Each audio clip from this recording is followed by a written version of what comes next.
जब भूमि पूजन हो रहा था उन्होंने कहा चुनाव है ये करना ही पड़ेगा। इधर सुनो सही, इधर सुनो। तो मैंने कहा बजरंग बना 3 साल पहले कहा, मैंने कहा बजरंग बली की थे, तो एक कांग्रेसी नेता क्या बोले, नहीं आपने इसमें नहीं बोलते।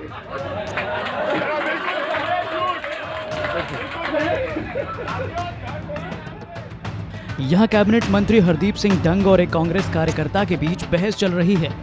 दोनों एक दूसरे पर जुबानी तीर चला रहे हैं, लेकिन इसी दौरान कांग्रेस कार्यकर्ता मंत्री जी का माइक ले लेता है। कांग्रेस कार्यकर्ता के इतना करते ही वहां मौजूद मंत्री के बॉडीगार्ड और उनके समर्थक भी पहुंच गए और कांग्रेस कार्यकर्ता के साथ धक्का मुक्की करने लगे। कांग्रेस कार्यकर्ता को सभा स्थल से दूर भगा दिया जाता है।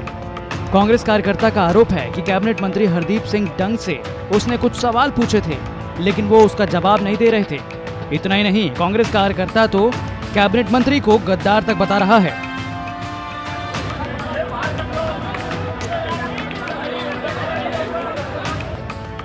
जब मुझे पता पड़ा कि मेरे जनपद क्षेत्र में, जहाँ से मैं जनप्रतिनिधि भी हूँ अभी, वहाँ पे मंत्री हरदीप सिंह का दौरा है, तो अकस्मात मैं भी वहाँ पहुँचा और मैं वहाँ खड़े होके पूरी बात उनकी अच्छे तरीके से सुन रहा था। और मंत्री जी झूठ पे झूठ पब्लिक को वर्गलाने का काम कर रहे थे। तो इस विषय में मैं उनसे थोड़ी बातचीत करना चाहता था, जो कि मुझे पुलिस प्रशासन द्वारा भी रोका गया। मुझे उनसे बात करने नहीं दी। जिस तरीके से वो समूह की बात कर रहे थे, जो कि समूह वचन पत्र में कमलनाथ जी का बिल्कुल भी नहीं था, और हरदीप सिंह डंग वहाँ पर बोल रहे हैं क्या आपका समूह माफ़ हुआ, क्या आपका मुआवजा माफ़ हुआ, क्या आपको फसल का बीमा राशि मिली।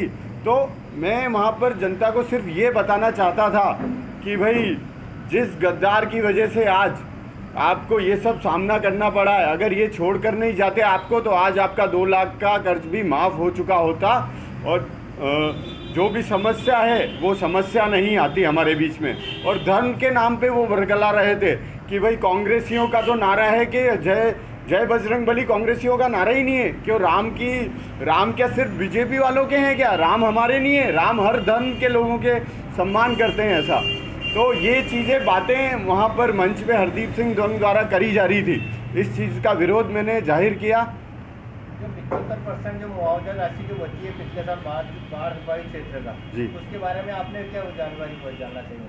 जी, मैंने वहाँ पे जितने भी गांव के जने मौजूद थे उन सबको यही कहा कि अगर सरकार नहीं गिरती तो अभी तक का 2 लाख का कर्जा माफ़ हो चुका होता, और जो प्रीमियम थी वो भी माफ़ होती, और जो ब्याज लग रहा है किसानों पे वो भी कमलनाथ जी माफ़ कर देते। ये बात है। इस घटना पर हरदीप सिंह डंग ने कोई प्रतिक्रिया नहीं दी है। दरअसल जब सिंधिया बीजेपी में गए थे तभी हरदीप सिंह डंग ने भी कांग्रेस छोड़कर बीजेपी का दामन थाम लिया था, जिसकी वजह से सुवासरा में अब विधानसभा उपचुनाव होने वाले हैं। हरदीप सिंह डंग दिन रात चुनाव प्रचार में जुटे हुए हैं, लेकिन इसी दौरान उनकी मुठभेड़ कांग्रेस कार्यकर्ता से हो गई। फिलहाल ये वीडियो वायरल हो गया है। मंदसौर से आकाश चौहान की रिपोर्ट, MP तक।